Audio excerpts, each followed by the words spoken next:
Hello everyone, and almost happy Halloween. As you can tell, I have decorated my bookshelves, got some pumpkins, some cats, some vampires. I love Halloween, and pumpkins are my favorite, if you can't tell, with all the pumpkins going on behind me. And in this video, I want to share with you the books that I want to read this spooky season. Let's jump right into it. The Southern Book Club's Guide to Slaying Vampires by Grady Hendrix.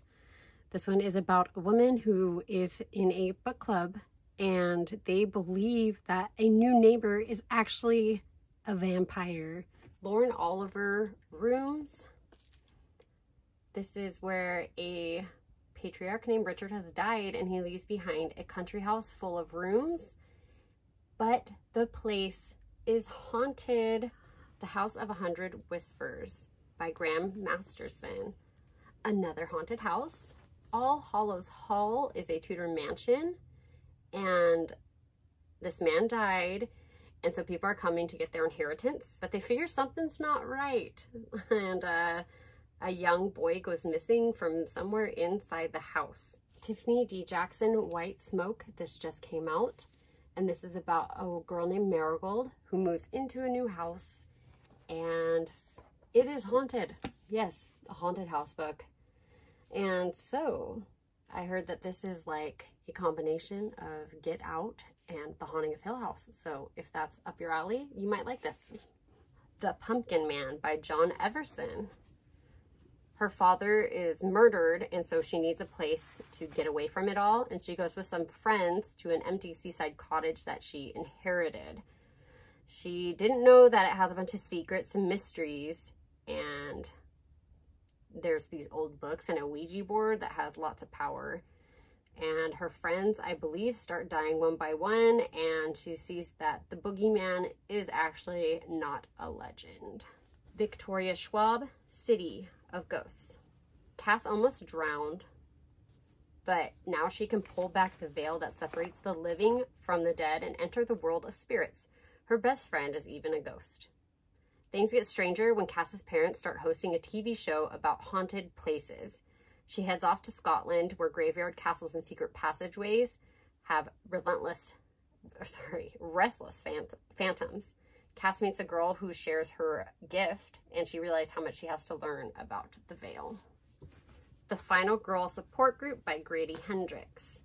In horror movies, the final girl is the one who's left standing when the credits roll, the one who fought back, defeated the killer, and avenged her friends, the one who emerges bloodied but victorious. But after the sirens fade and the audience moves on, what happens to her?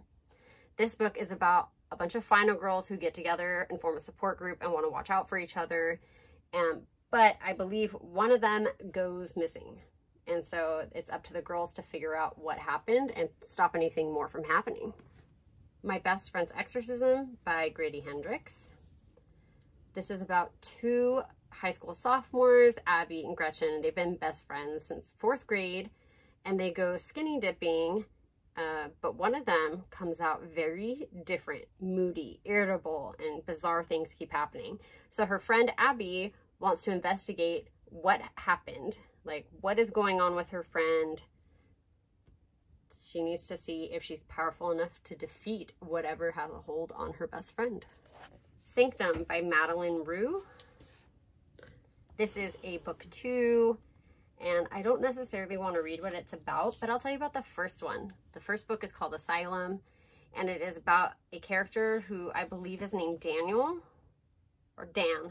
Okay, it goes by Dan, and he goes to this boarding school that is in it used to be an asylum.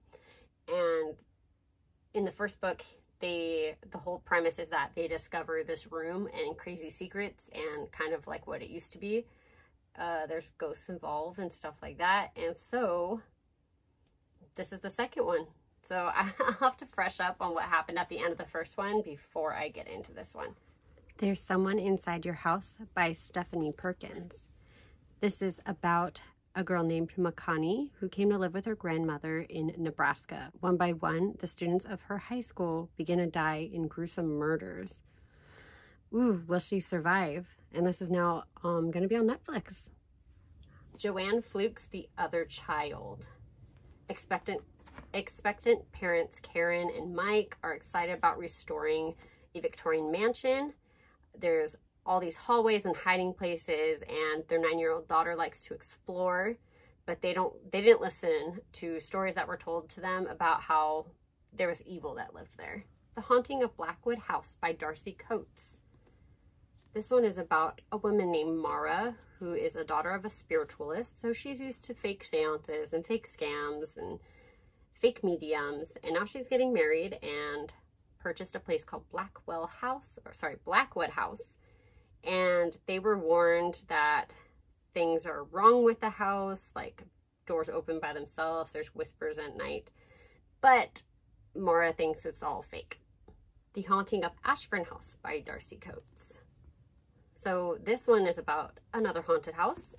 The old owner went mad and ghosts still walk around the area, but the main character is named Adrienne. She needs a place to stay and she inherits the old mansion. She sees it as her lifeline until it gets dark, right? Furniture moves around, there's a grave, there's some hidden secret. She has no idea how to escape. Ooh, the dead at this house are not at rest. Ink and Shadows by Ellery Adams. This one is about a woman who runs a bookstore, and she makes a display of books that are witchy and magic themed, and people in the town are upset. So they start asking her to change it, and somebody gets hurt. The House on Foster Hill by Jamie Jo Wright. And I looked up haunted house books, and this is one of the top recommendations. Kane is no stranger to death. When her husband died 2 years ago, her pleas for further investigation fell on deaf ears. She needs a fresh start, and so she purchases a house sight unseen, and it is kind of an abandoned house, and she questions her decisions, and it comes with a dark history, and she's kind of has a no choice. Ooh, that sounds so scary. Horror Store by Grady Hendricks. And this one's about, it's like an IKEA. It's like a store with furniture that looks exactly like IKEA pretty much. And things are happening there, and so they have people go inside to unravel the mystery. They volunteer to work a overnight shift to see kind of what happens. So this is a haunted house story, but in a contemporary setting. Seems pretty cool. I was recommended to try this one. Hey, I thought the front of it was supposed to be nice, and then the back of it was supposed to be scary. Interesting. Death of a Wicked Witch by Lee Hollis. Such a cute cover. Pumpkins, the dog wearing a witch hat. I love it. Maine is quieter off-season, but the population has just increased a bit with the arrival of Ted and Trudy Lancaster. Ted's taking over for a retiring minister, and Trudy runs a food truck called Wicked Witches. That's cute. When she stops in at the Island Times office to place an ad, Haley happily devours a sample sub Trudy offers, and the two become friends.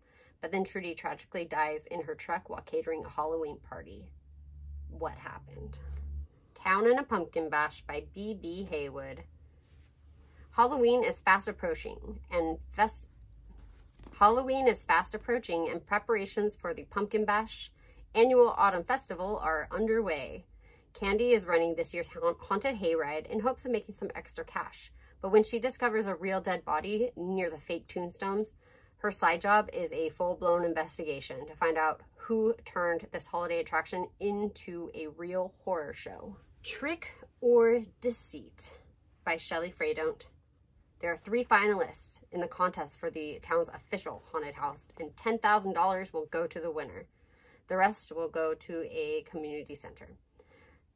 All right, so in this one, haunted house competition, a body is found. What happened? A Catered Costume Party by Isis Crawford. Halloween is coming, and Darius Witherspoon isn't giving up on his plan for a catered costume party, despite the recent disappearance of his wife, Penelope. He may be heartbroken, but perhaps throwing a big shindig in her honor will boost his spirits. He's going to hold it at his stylish new co-op apartment at the Berkshire Arms, where the couple had dreamed of moving in. Was it suicide, or was it despair over his missing soul? Whoa. Oh, wow. So the husband is actually found murdered, and they're saying, was it suicide or did somebody do that to him? The Spook in the Stack by Eva Gates. Halloween in North Carolina's Outer Banks becomes seriously tricky when librarian Lucy Richardson stumbles across something extra unusual in the rare books section, a dead body. Dun dun dun! The Woods Are Always Watching by Stephanie Perkins. Bears aren't the only predators in these woods. Best friends Nina and Josie spend high school as outsiders, but at least they had each other. Now with college and 2,000-mile separation looming on the horizon, they have one last chance to be together. A 3-day hike deep into the woods of a national forest. Uh-oh. They detour off the trail and straight into a nightmare. Uh-oh. I always like books that like take place in the woods because I think that's scary. I don't like camping. I don't like being stuck in the woods. I don't know. And there you have it. These spooky books that I'm looking forward to reading this spooky season. There is no way I'm going to finish all of them, but I like having a wide selection, and I might be in the mood for a haunted house story. I might be in the mood for a cozy mystery, or a serial killer type of thing. So I don't know. This way I can just choose what feels best. And so I hope that you enjoyed this little video. Let me know if any of these books sound like something that you would want to read to get into the spooky spirit. Or let me know if there's any that I don't have in here that maybe I haven't read, or maybe I have read it already. That's why it's not included here. These are all books I have not read. There's probably some other ones that I could add to this that are spooky, but you know, I can only read so much, right?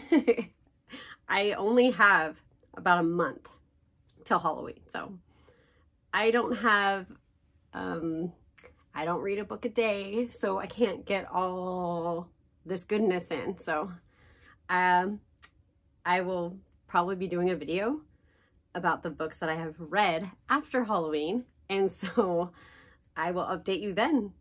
Let me know down in the comments what spooky books you want to read, and I will probably look into them myself because I love spooky books.